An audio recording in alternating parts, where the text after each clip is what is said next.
Cricket की दुनिया यानी गेम ऑफ क्रिकेट में आपका स्वागत है।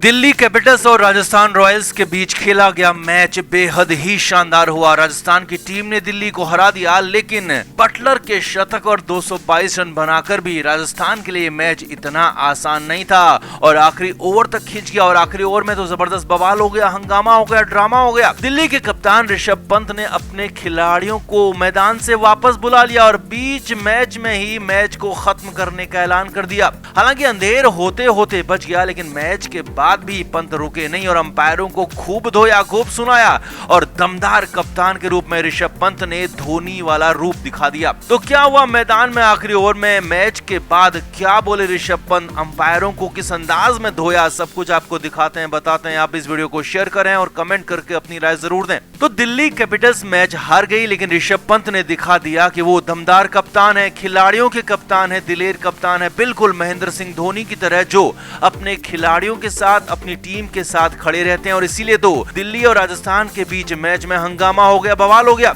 हालांकि कई लोग पंत की हरकत को गलत कह रहे हैं, पंत पर सवाल उठा रहे हैं, लेकिन सच तो यही है कि ऋषभ पंत ने खुद को दमदार कप्तान के तौर पर साबित कर दिया, और वो भी सिर्फ एक इंसिडेंट के साथ। असल में दिल्ली कैपिटल्स की टीम राजस्थान के खिलाफ मैच लगभग हार चुकी थी, क्योंकि आखिरी ओवर था और जीत के लिए 36 रन बनाने थे। मतलब हर बॉल पर छक्का और 6 लगातार छक्के मारने का कारनामा यहाँ पर करना था। अब गेंदबाजी के लिए आए ओबेड मैकॉय की पहली बॉल पर रोमन पावेल ने छक्का मार दिया। अब पहली बॉल पर छक्का लगा, लेकिन 5 अभी बाकी थे, मगर यहाँ पावेल ने दूसरी बॉल पर भी छक्का मार दिया। अब तो दिल्ली के खेमे में जोश आ गया था। तीसरी बॉल फुल टॉस थी, तो इस पर भी रोमन पावेल ने छक्का मार दिया। जी हाँ, लगातार 3 छक्के पावेल ने जड़ दिए थे। लेकिन तीसरी जो बॉल थी, बवाल उसी पर हो गया, बॉल की हाइट को लेकर। साफ साफ देखा जा सकता था कि बॉल की हाइट कमर से ऊपर है, यानी कि ये नो बॉल थी। लेकिन हैरानी तभी जब अंपायर नितिन मेनन और निखिल पटवर्धन ने बॉल को नो बॉल नहीं दिया और दोनों ही बल्लेबाजों ने अंपायर से बात की और थर्ड अंपायर से राय लेने के लिए कहा। लेकिन फील्ड अंपायर नहीं माने, ना तो नो बॉल दी और ना ही थर्ड अंपायर को रेफर किया और अपनी जिद पर अड़े रहे।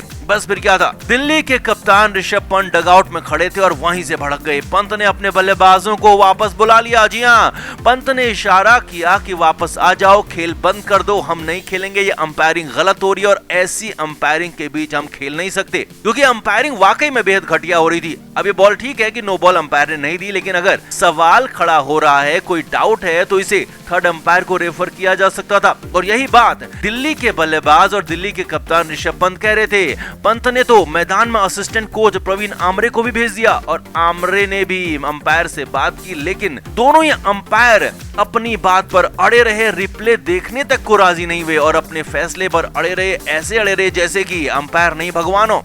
अब ऋषभ पंत तो बल्लेबाजों को बुलाते रहे, हालांकि वहीं पर खड़े दूसरे असिस्टेंट कोच शेन वॉटसन ने ऋषभ पंत को समझाया, खेल भावना की शायद याद दिलाई हो, तब जाकर ऋषभ पंत माने और खेल को आगे बढ़ने दिया। लेकिन इस पूरे विवाद ने दिल्ली को पीछे धकेल दिया। जी हाँ, जो रोमन पावेल लगातार 3 छक्के मार चुके थे, लेकिन इसके बाद छक्का नहीं मार पाए।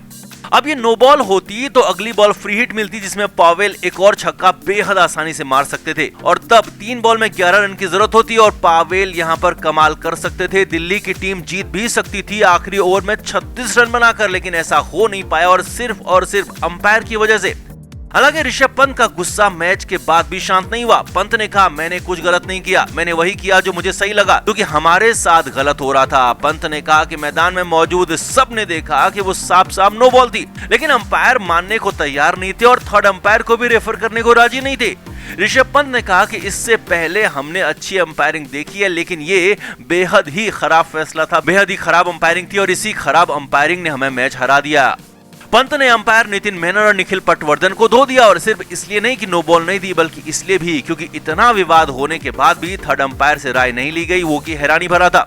अब ऐसा ही कुछ 2019 में महेंद्र सिंह धोनी भी कर चुके हैं, जब अंपायर के फैसले के खिलाफ धोनी मैदान में पहुंच गए थे और अंपायर से बहस तक की थी। हालांकि तब भी कुछ लोगों ने धोनी पर सवाल उठाए थे, लेकिन धोनी ने खुद को दमदार कप्तान के तौर पर स्थापित किया और 2019 के सीजन में चेन्नई सुपर किंग्स ने धमाकेदार खेल दिखाया था और ठीक वैसे यहाँ पर ऋषभ पंत की दमदार कप्तानी साबित हुई और ये आगे के मैचों में दिल्ली को खासा फायदा करने वाली है, क्योंकि न सिर्फ अब अंपायर ऋषभ पंत और दिल्ली के खिलाफ दबाव में रहेंगे, बल्कि दिल्ली की टीम के अंदर पर भी ऋषभ पंत की इज्जत कई गुना बढ़ेगी और विरोधी भी उन्हें हल्के में नहीं लेंगे। और ऋषभ पंत के लिए इस इंसिडेंट से यही जीत है कि पंत का कद ऊंचा हो गया है।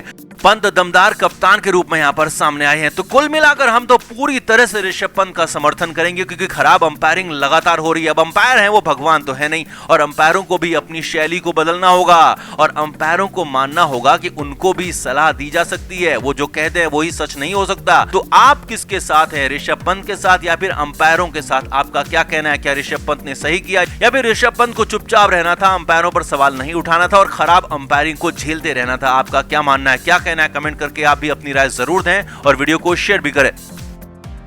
तो महेंद्र सिंह धोनी ने एक बार फिर दिखा दिया कि वो कितने बड़े खिलाड़ी हैं, कितने बड़े महान फिनिशर हैं। आखिरी ओवर में 17 रन की जरूरत थी और धोनी ने अपनी टीम को न सिर्फ मैच जिताया बल्कि स्वैग के साथ मैच को खत्म कर दिया। अब ये मैच मुंबई लगभग जीत चुकी थी, लेकिन आखिरी ओवर में आखिरी बॉल पर धोनी ने बाजी पलट दी और इसीलिए इस हार को मुंबई के खिलाड़ी और मुंबई के कप्तान रोहित शर्मा बर्दाश्त नहीं कर पाए। जी हाँ, आखिरी बॉल पर जैसे ही चौका लगा तो गेंदबाज जयदेव उनादकट वहीं पर बैठ गए। उनादकट की आंखों में आंसू आ गए, वो रोने लगे। जी हाँ, उनादकट रोने लगे, तड़पने लगे, क्योंकि उन्हें विश्वास नहीं हो रहा था कि उनकी टीम मैच हार गई और उनकी गेंदबाजी की वजह से मैच हार गई। खुद कप्तान रोहित शर्मा की आंखें भर गई। रोहित ने अपनी टोपी खींच ली, आंखों को बंद करके आंसुओं को छिपाने की कोशिश की।